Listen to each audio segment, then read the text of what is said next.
Hi, everybody. It's the Film Optimist, and today I'm talking about Finding Nemo. I haven't reviewed The Incredibles 2 yet on Nick's review, so per my own stupid rule, I'm not going to be talking about that one. Instead, I'll just jump to the next film that I reviewed. Finding Nemo.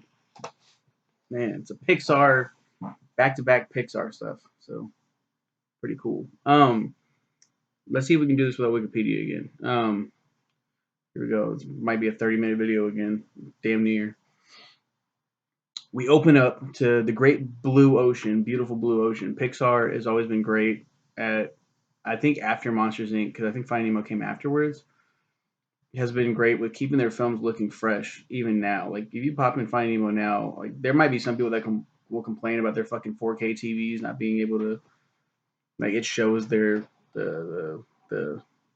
the date, how dated it is or whatever. It doesn't look dated to me. It looks great, really fucking good. I think graphics and shit like that are overrated, honestly. But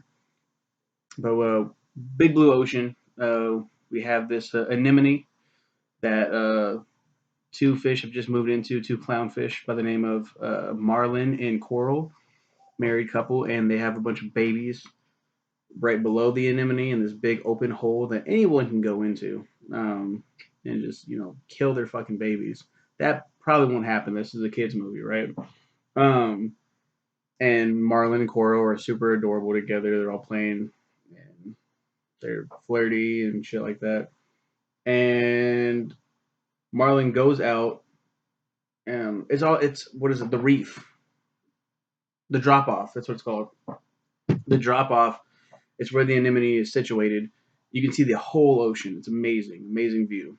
Um, and there's a running theme throughout this film and the next, Finding Dory, where the drop off is not a good place to go. Stay the fuck away from the drop off. It's dangerous.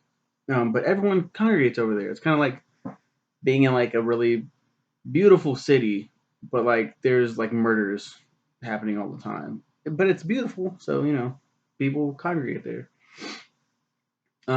They He comes out of the anemone, and Coral is shot. Everyone else is gone. Like their neighbors, everyone are hiding because there's a fucking like barracuda, I think it is, who does not show up again, ever again. This Barracuda is a one time thing, arguably the most sinister Pixar villain ever. Jesus Christ. Shows there silent, and Marlin's like, "Come on, Coral, get back in the anemone." And she looks down at the kids, and he's like, he already knows what she's thinking. Don't.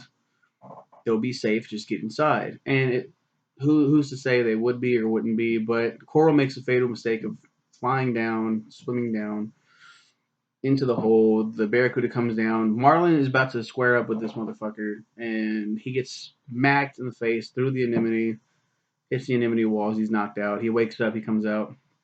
He can't find Coral. He goes down.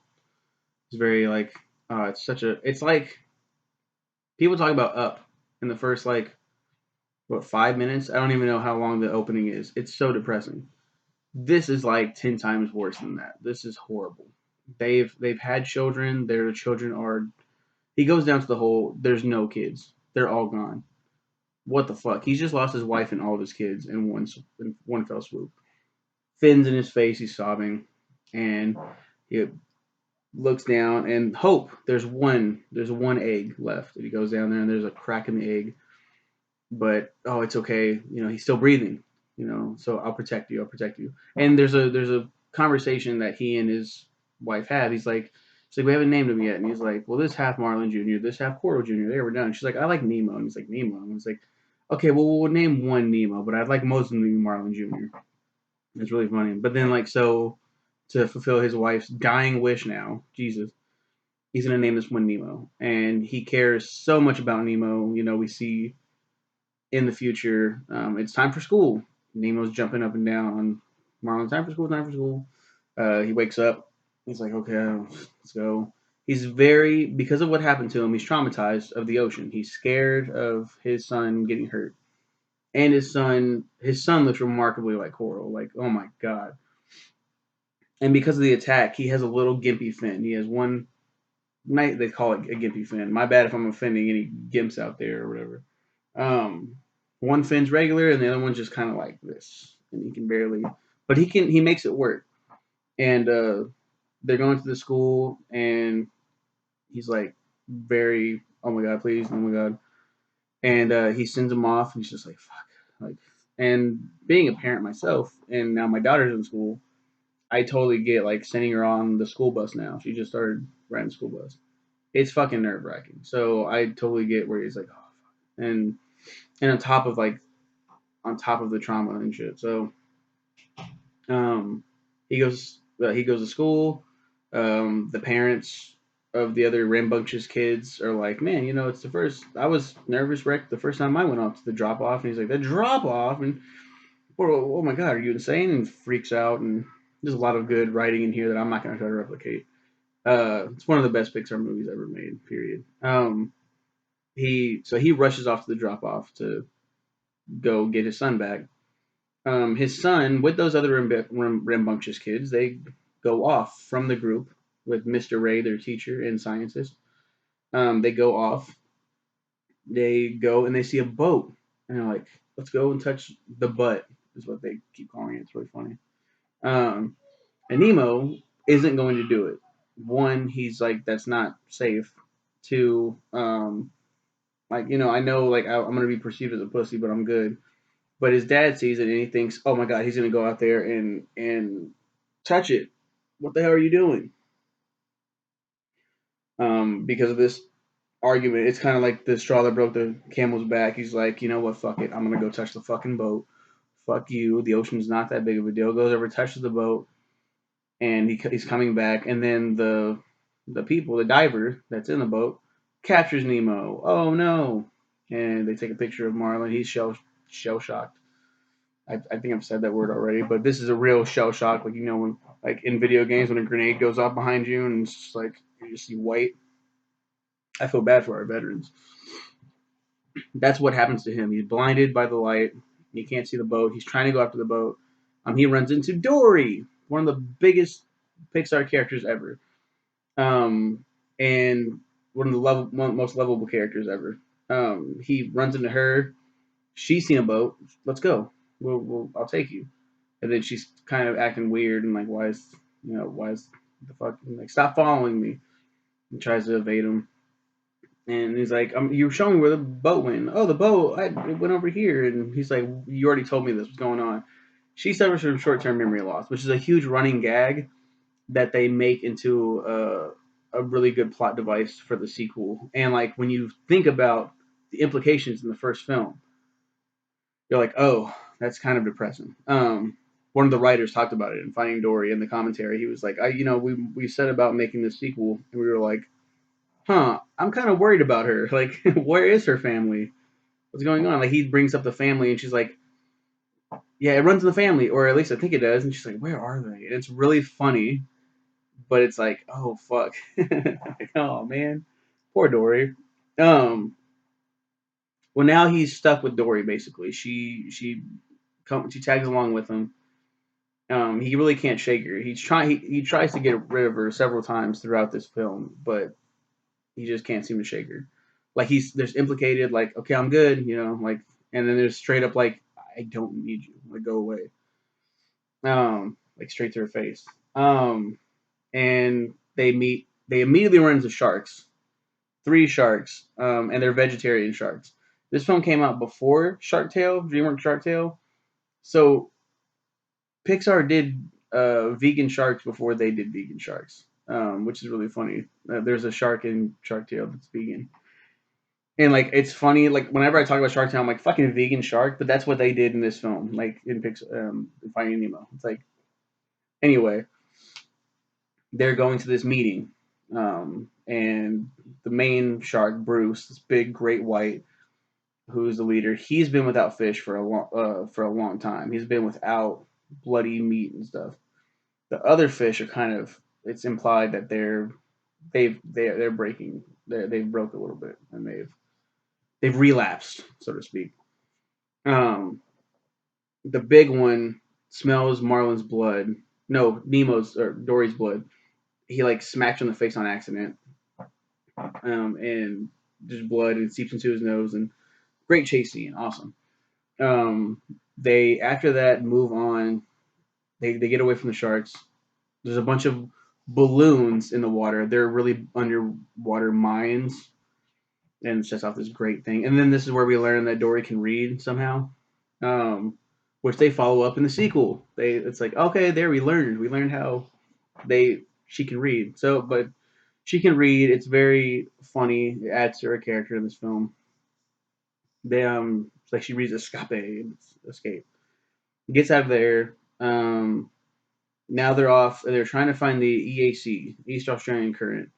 And they're like asking people for directions along the way. There's a bunch of other shit that they run into. There's a mask that they're carrying with them. Um, they see the mask with the sharks, and then the mask smacks. That's what smacks her in the face, causes the bleeding. They're moving. She's tired. They fell asleep on like the edge of a boat or something. It falls down to the very deep, dark ocean, the dark abyss where there's no light. You can't see shit. Who knows what's down there? We gotta just keep swimming, is what Dory says. So they just keep swimming. They go down. There's a light that shows up, a little light, and it's this fucking one of the I forgot those anglerfish or whatever the fuck, little dangly light overhead, which do exist. Fucking terrifying. They get they find the mask in the dark, running away from this thing with the light. They read what's on the mask, and it's P. Sherman 42 Wallaby Way, Sydney, which Dory remembers. She actually remembers something for once, and it's a great character development.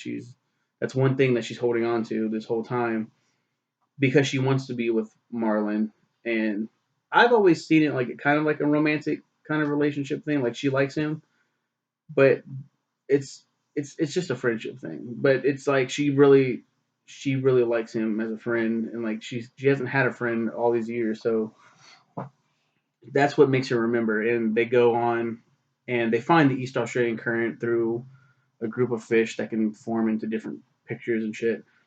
And there's a jellyfish forest. They're like there's the fish that turn into things. Are like, okay, there's a path you come up to, swim through it, the trench, not over it.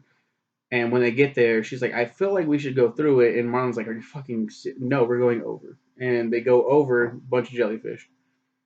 He's used to little baby stings because of the anemone. There's giant jellyfish.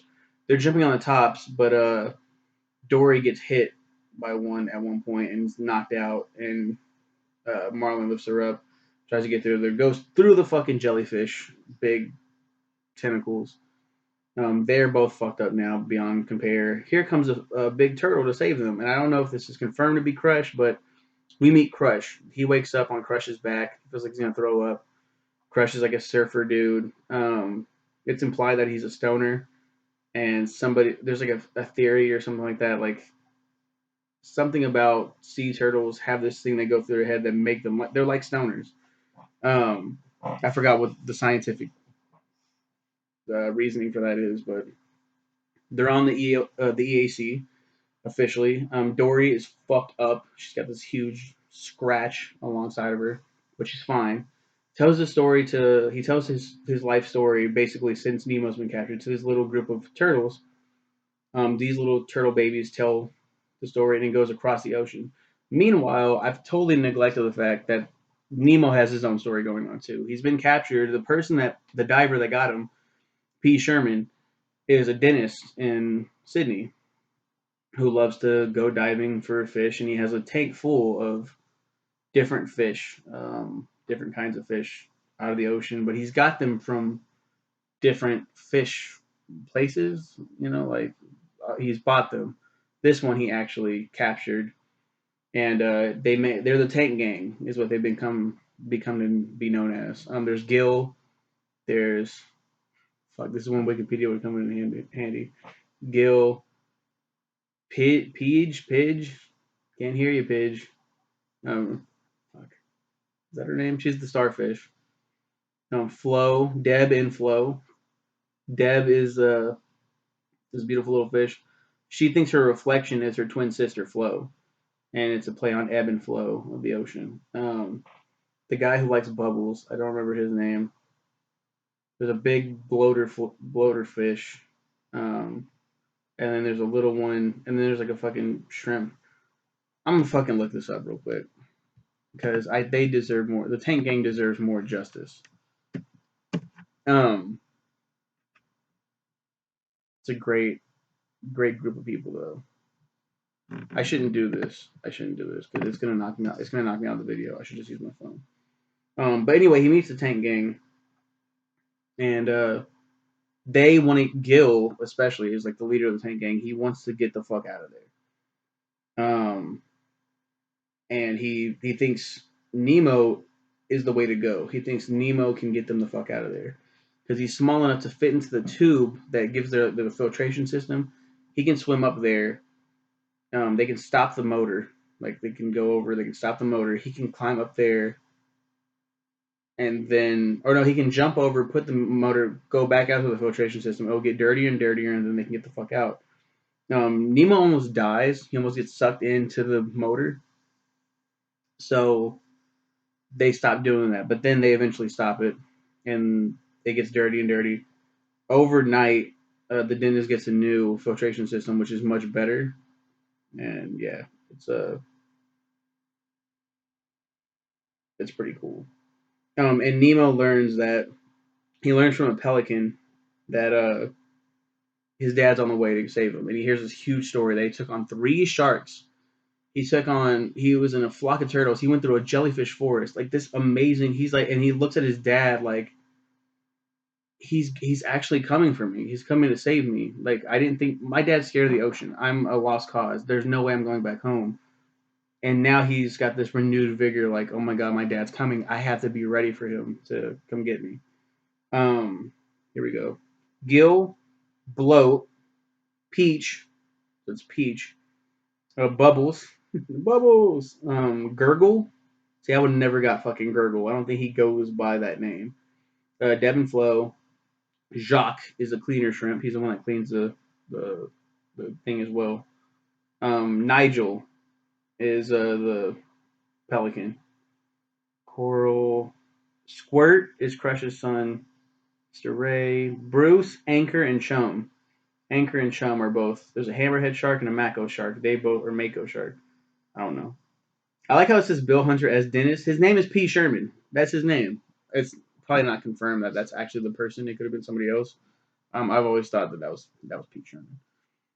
Also, the Barracuda I mentioned is one of the most dastardly Pixar villains ever. Right behind him in this film is Darla, the dentist's niece. She's a rambunctious. They use the adjective rambunctious, like I've used twice in this fucking review.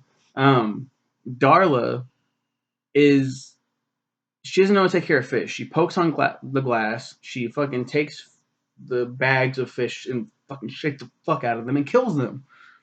She's terrifying. And this film is so beautiful that it taught so many kids don't touch the fucking glass. Don't shake the fucking bag. And I've known people, grown ass people who still fucking tap that fucking glass and it's like they don't like that shit. How do you not know? I was told this as a kid before Finding Nemo came out.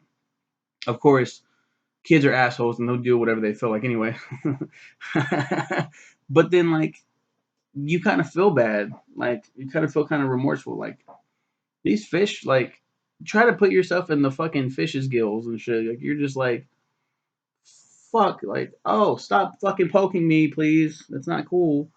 Um and I saw that when I worked at Walmart, we had these fish tanks.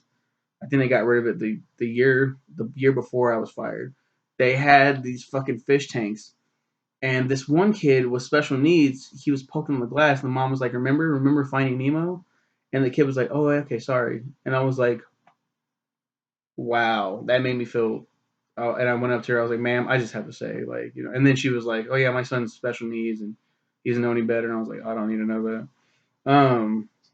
Thank you, I guess. Um, Sheldon. Sheldon, Pearl, Tad. Yeah, those are the rambunctious kids I was talking about. So Nemo stops it. They get a new filtration system. Darla shows up. They put Nemo in a bag, and Nemo goes to the edge to jump out the window. That was the plan. They were all going to be put in bags after when it was getting clean. They'd go out the window, and they'd go across the street into the ocean. They just had to watch out for the fucking cars. Um, but the dentist grabs the fucking bag, puts it in the thing or whatever. Um, while this is going on, but shortly before this, Marlin and Dory get caught by a whale. They get like swallowed by a whale. Dory believes she can speak whale. She's like, "Let go, just let go of the tongue." And he's like, "Whoa, don't let go." She's like, "I can speak whale," and they're saying that we can be let go, and it's good. And he's like, "How do you know?" And she's like, "I don't." So he lets go of her, and they both fall down, and they go out the whale's blowhole. Yeah, they're back in the harbor, and they're in Australia. They're in Sydney. And then they're swimming and they're swimming. It becomes day, and a pelican swallows them. And Marlon's like, "Fuck you," and he stops him in the throat, like, "Nope." And the guy throws up the fish, and Nigel, the other pelican's like, "Hop in my mouth. I'll take you to your son, Nemo."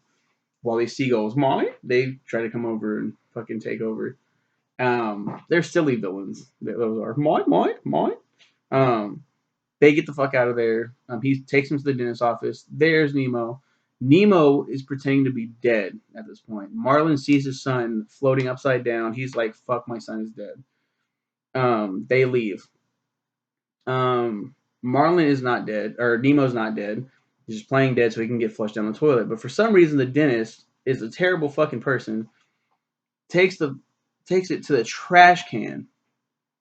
What the fuck? Gil's like, "Prepare the ring of fire," which is their volcano. There's a whole ritual. I'm skipping over a lot of little, really nice details, which is why you should just watch the movie too if you haven't seen it. Who hasn't seen this film? They put him in the ring of fire. They let it go. He shoots out into Darla's hair. Um, the Nemo is on like the tray of fucking dentist tools. Gil flops over to send him flying into the fucking dentist where you spit the water out and shit, where you spit your fucking shit out and stuff. Flies down there. He comes out. Now Marlin and Dory are like, Marlin's very depressed. There's no reason for him to go on now. He's lost everything. Um, Dory's like, "Please don't leave. If you leave, like, it's just something about you." It's a really beautiful speech where she's like, if you leave, I feel like I remember more things with you, and I don't want to forget. Like, and it's so beautiful. And he's just like, "I'm sorry, Dory, but I do." And he leaves. It's like, fuck. Um, so Dory goes a separate way. She's lost now at this point. She's forgotten everything. She's a short-term memory loss. She doesn't know where she is. She's kind of panicking, and the only reason why she has this reaction is because Marlin's gone. That's the thing that kept her going. And now it's like, there's something wrong. There's something wrong in my life now. I'm missing something. And that's something up and left. And she's just like, okay. Um, Nemo finds her, and Nemo's like, "Hey, it's okay. I'll help you." And she's like, "Yeah, come this way. I'm Dory." And he's like, "I'm Nemo." And she's like, "Nemo, that's a nice name." And they keep going. Then she has something that sparks her memory. I think she sees like Sydney. She sees the word Sydney. She's like, "Sydney, huh?" And then she's like, "P. Sherman 42 Wally Boy Sydney. Oh my God, Nemo, Marlin, your dad's looking for you. Oh my God, this way. He went this way." And then they go back and they pass these fucking like crabs that they're like, "Yeah, he went this way." He goes back. There's a bunch of fish that are being caught by this big net. And one thing that Nemo learned in the fish tank was when you're captured by a little bag, like he was captured by a little bag or net rather, all the fish swam in there and they went down and kept him into the tank. So he's like, "I want to rescue these fish. These fish are going to be gutted and killed and shit." So they go in there and they all swim down and this whole big fucking net just and they all fly out. It's awesome. It's a great moment where Marlin trusts Nemo for the first time, and he's like, "Okay, like I trust you, and I believe in you, and I just don't want to lose you again, but let's go." And they do that, and it's great. And then we see time for school again. We open up to the scene. It's time for school, but now it's Marlin jumping on Nemo. Marlin has basically overcome his fear, but not all the way. He's met three sharks. He's met all this stuff. He's been through a great story. It was awesome. Great adventure. Goes to school. Dory is staying back with Marlin. It ends beautifully, and that's the end. And I don't think anyone asked for like the running joke was Finding Dory, like or Finding Nemo too. Let's do it. And years later, they made a Finding Dory. They officially announced it. Ali announced it. Um, and it was a great sequel. I don't think anyone was really begging for a Finding Nemo 2 though, which is why it was a surprise hit. So I'm excited to talk about that next week because I think I've reviewed Finding Dory for sure. That's what I'm gonna be talking about next week. That's my thoughts. That's me. Finding Nemo. It came out 2003, right? Yeah, 2003. Um, did it come out before Monsters Inc. though? I think it did, or I think it came out after rather. Pixar Animation Studios. History films. Let me just look list of Pixar. This is where the video gets quiet and everyone's like, if you could have just stopped it. Monsters Inc. came out before in 2001, bitch, because the first Toy Story, Bugs Life, Toy Story 2, Monsters Inc. all feel dated. They all feel. You see that animation, you're like, this feels dated. Like it looks old, especially Toy Story. Oh my god. Bugs Life and Monsters Inc. and Toy Story 2 are a little bit better. Finding Nemo doesn't feel dated to me, and neither does the Incredibles. Neither does the Incredibles. Yeah. So and then after that, it's like Pixar kept a great pace at like keeping it fresh. It felt fresh. You still watch it now. You're like, this feels fresh. Toy Story, you're like, what the fuck is going on with the humans' faces? Um, yeah. Finding Nemo. I loved it when it came out. 2003. I was 11 years old. Um, it was great. Um, big part of my childhood, big part of a lot of people's childhoods.